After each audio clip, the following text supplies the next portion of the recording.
is your agent prospecting off-market properties? Josh is, and he'll break down exactly how he did it.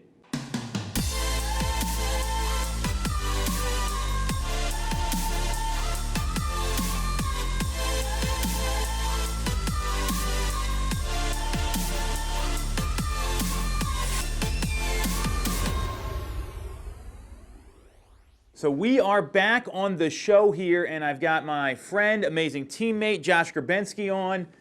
He did what every client wants their agent to do for them that's out there looking for a home right now.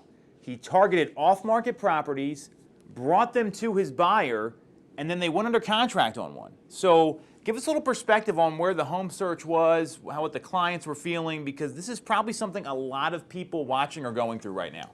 For sure, yeah. So this was in the Glen Mills area, kind of Garnet Valley. We had just put an offer in and lost on a house the week prior to 14 other offers. And we were $30,000, $40,000 above ask at that point. So it was pretty disappointing, but it really tuned them into that location of where they wanted to be. So I said, okay, I'm gonna start digging into off-market properties, see what else is out there. And in the end was able to find them something that within the week we were able to put under contract without a competing offer at a good price.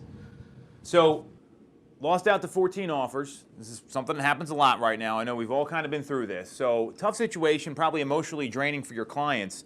And then you went above and beyond, which is what I love. That's what we talk about here. So what exactly did you do? Because I'm sure there's people out there, whether they're in our market or somewhere else, where they're running into the same problem. They're losing out on properties. They can't find one that's going to work for them. So what did you do? How did you vet it through your clients to make sure it was something they would like? Talk to them about the process, because this is something that to me was not that difficult. It just was, okay, now we know where we want to be. We want to be in this specific area. Let's go find something. For sure. Yeah, once you have those parameters tuned in, you really can go after it. Like as realtors, we have access to a lot more information than the consumer does, and you just got to go finding it. So you look for homes that were listed that have not sold in maybe the last 6 months or the last year. Have they gone off market temporarily or withdrawn because maybe there were some issues with the property, they needed repairs?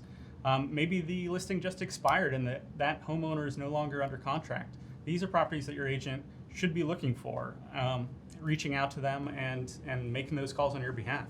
Well, and the beauty of this too is you go into the MLS, a lot of times the photos are still there. They can still vet the property like they normally would, so your clients aren't going in blind. They're kind of seeing what's out there. And so how many properties did you bring to them once you got tuned in? What were like the ratios, just to give an idea for people watching this what to expect? Yeah, so first day of looking into this, I found 5 properties that would work for them really well. I sent them to them. I was able to get them into 2 that week, and one of them we went under contract. So I think that's pretty good numbers for. It's good ratios. I mean, you got a 40% show rate, you got a 20% offer acceptance rate out of the 5, and more importantly, you found the home for your buyers that they were looking for, and they had something pretty specific. But what he did here was they figured out where they want it to be, and once a buyer does that, that gives you the ability to go target those properties. When you get this home search where it's like, I'm looking between this town and it's 4 different townships or 5 different school districts, a little tougher. So any advice for anyone watching here, if they're having trouble or this isn't happening, like what would you recommend or what would you do for them as their agent? Yeah, so I mean, if you're in that situation where you're constantly running into inventory problems, you know, if I'm not your agent, just ask the question, give me a list of everything that's been on the market in the last year that hasn't sold. And we'll take it from there. It's worth watching the show just for that. Give me a list of everything that meets my parameters in the last year that hasn't sold. And then you have to have some sweat equity. You get someone that knows the scripts, knows what they're doing. And this is a call sellers want. Remember, they want it to sell. They may just be tired of the market. They're taking a break. All sorts of things can happen. We don't know. What we do know is we can find these properties and help you. So great job by Josh here. More importantly, I know his clients are super ecstatic. So way to go there. Any questions about this, or you want to walk through how we can help you in the same way, you know where to reach us, and we'll be back next week.